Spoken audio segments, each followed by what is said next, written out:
नमस्ते जेवीएन, मैं doctor Siddharth Yadav, yoga naturopathy department, Jyoti Vidyapeeth women's university. इससे पहले हम लोगों ने लास्ट क्लास में देखा था कि डिजीज़ मैनेजमेंट और हम लोग कायरो प्रैक्टिस को कैसे देख रहे हैं।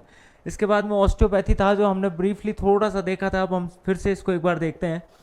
ऑस्टियोपैथी बेसिकली आपको नाम से समझ में आ रहा होगा, ऑस्टियो और पैथी।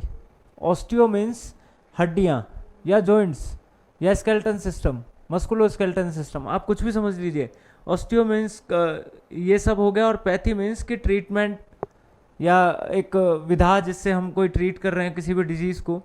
अब इसमें हम लोग जो पढ़ेंगे वो डेफिनेशन और basic principle of osteopathy. Basic principle it means कि ऑस्टियोपैथी एक्चुअल में वर्क किस प्रिंसिपल पे करता है, क्या उनके सिद्धांत है, कैसे वो वर्क करते हैं, कौन कौन से जॉइंट इंक्लूडेड हैं, कौन कौन से जॉइंट इंक्लूडेड नहीं है, हमको कैसे इस पे वर्क करना है, वो सब जो आएगा वो प्रिंसिपल ऑफ ऑस्टियोपैथी में आएगा। जनरल से हम इसके कुछ 6 या 7 प्रिंसिपल्स हैं, उनको हम आगे देखेंगे।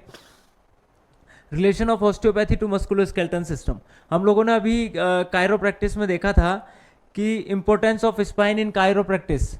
ये स्पाइन यहाँ इसलिए आया था क्योंकि कायरोप्रैक्टिस का डायरेक्ट रिलेशन है स्पाइन से।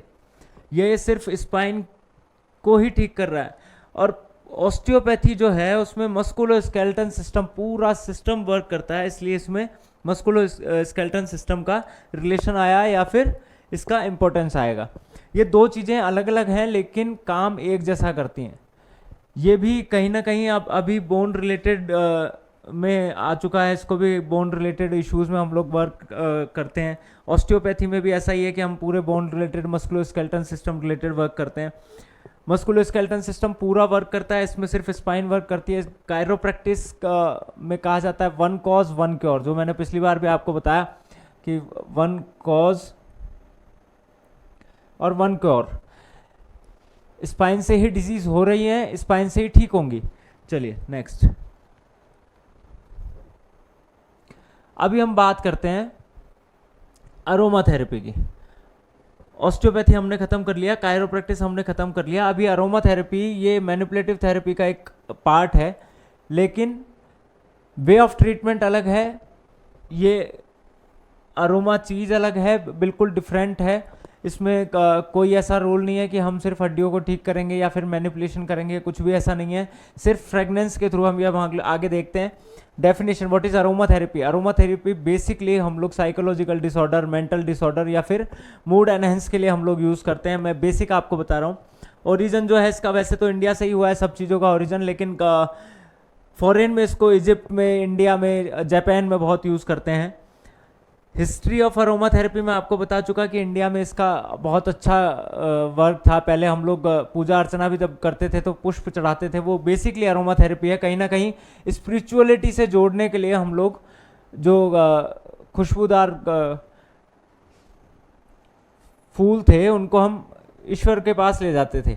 ये सेम अरोमा थेरेपी का वर्क है। अरोमा थेरेपी में भी हम लोग क्या करते हैं, डिफरेंट ऑयल्स और फ्रेगनेंटिव जो ऑयल होते हैं उनसे हम ट्रीटमेंट करते हैं पेशेंट्स का। कैसे?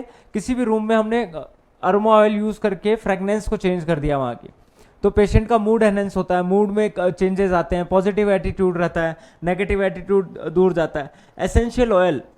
Essential oil and it's type, ये बेसिकली हम लोग क्यों पढ़ेंगे अरोमा थेरेपी में? क्योंकि अरोमा थेरेपी जिसके थ्रू हम लोग कर रहे हैं वो है एसेंशियल ऑयल। एसेंशियल ऑयल जितने भी हैं उन सब के थ्रू, उन सब को हम लोग किसी मशीनरी में डाल के या फिर उनकी फ्रेगनेंस को डायरेक्ट हम लोग अप्लाई करके पेशेंट्स को देते हैं, या फिर आजकल तो ट्रीटमेंट्स में भी हम लोग यूज़ करने लगे हैं। जैसे रेस्पिरेटरी सिस्टम एक मेजर सिस्टम है जिसमें हम एसेंशियल ऑयल्स को यूज़ करते हैं ट्रीटमेंट के लिए। अरोमा थेरेपी का ही पार्ट है एसेंशियल ऑयल। इसमें हम लोग स्टीम इनहेलेशन करवा देते हैं या फिर नेजल ड्रॉप डलवा देते हैं, जैसा भी बहुत सारे ट्रीटमेंट है वो हम आगे देखेंगे। इसके बाद में आता है एक्सट्रैक्शन ऑफ एसेंशियल ऑयल। कैसे एक्सट्रैक्ट उसका निकल रहा है और कैसे निकालना चाहिए। मान लीजिए कि मैं आपको पढ़ा रहा हूँ तो मुझे कैसे पढ़ाना चाहिए या आपको कैसे पढ़ना चाहिए, वो सब जो है वैसा ही एसेंशियल ऑयल का एक्सट्रैक्शन जो है वो हमको कैसे निकालना है, कैसे इसको यूज़ करना है। जैसे आयुर्वेदा में कहा गया है कि जब भी हमको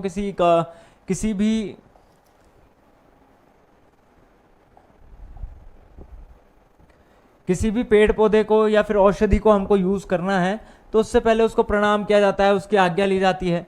वैसा ही यहाँ पे मैं आपको बता रहा हूँ कि एक्सट्रैक्शन हमको कैसे करना है, वो सब हमको इसमें सीखना पड़ेगा।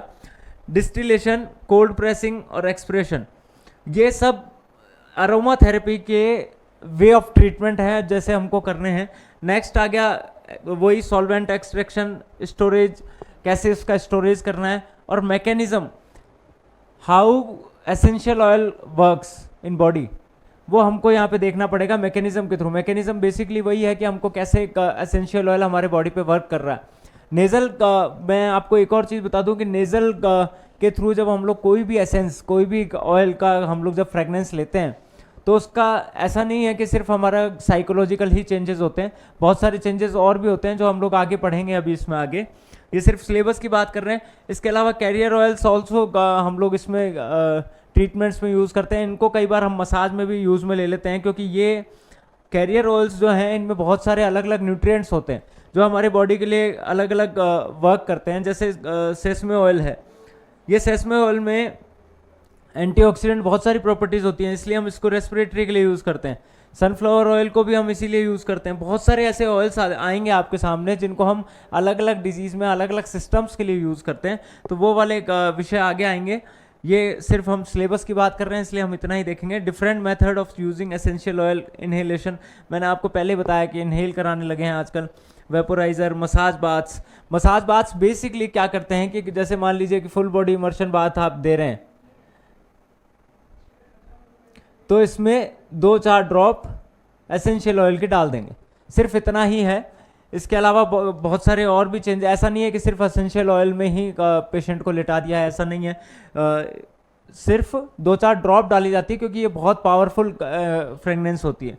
Compresses, oral intake, beauty treatments, आप लोग आजकल देख रहे हैं ब्यूटी के लिए भी लोग बहुत सारे स्प्रेज और ये सब यूज़ करते हैं। वो बेसिकली नेचुरल वे में हम जब ऐसी चीज़ों का यूज़ करते हैं तो वो अरोमा थेरेपी के थ्रू करते हैं।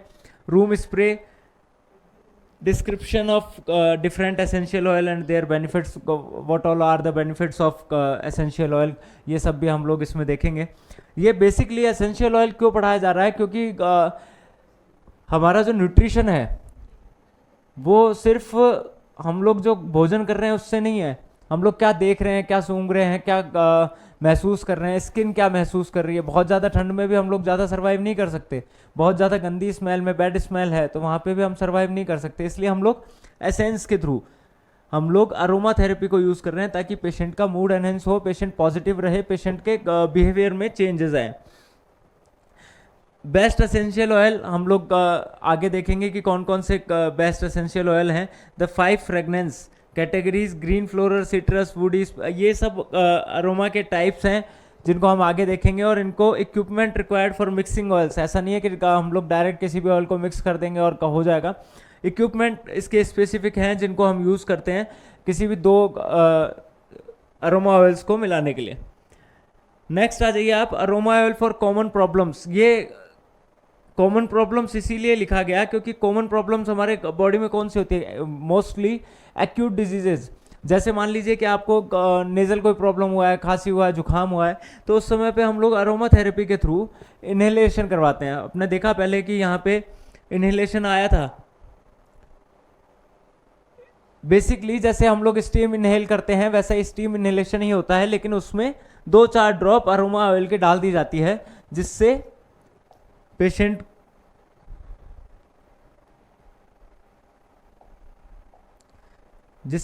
को रिजल्ट अच्छे मिले।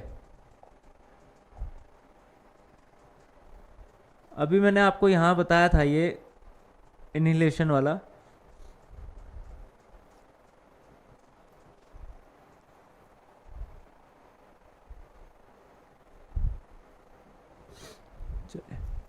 इसके बाद में आता है aroma oil for common problem and their therapeutic properties. Therapeutic properties it means कि जनरली हम यूज कर रहे हैं वो अलग विषय है। This is totally different from therapeutic properties. Therapeutic properties क्या हैं, जैसे हम लोग उसको थेरेपेटिकली कैसे यूज कर रहे हैं, क्या यूज कर रहे हैं, वो सब थेरेपेटिक प्रॉपर्टीज हैं।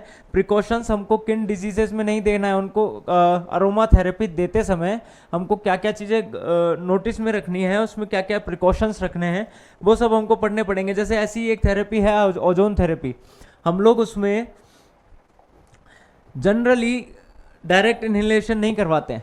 कारण क्या है, क्योंकि डायरेक्ट जब इनहेलेशन इसका करवाते हैं ओजोन का, तो वो पेशेंट को अचानक से इन्फेंट की गिराने की पोजीशन में ले आती है, क्योंकि O3 जब डायरेक्ट बॉडी पे इफेक्ट करता है तो उसके साथ ये सब प्रॉब्लम्स होती हैं।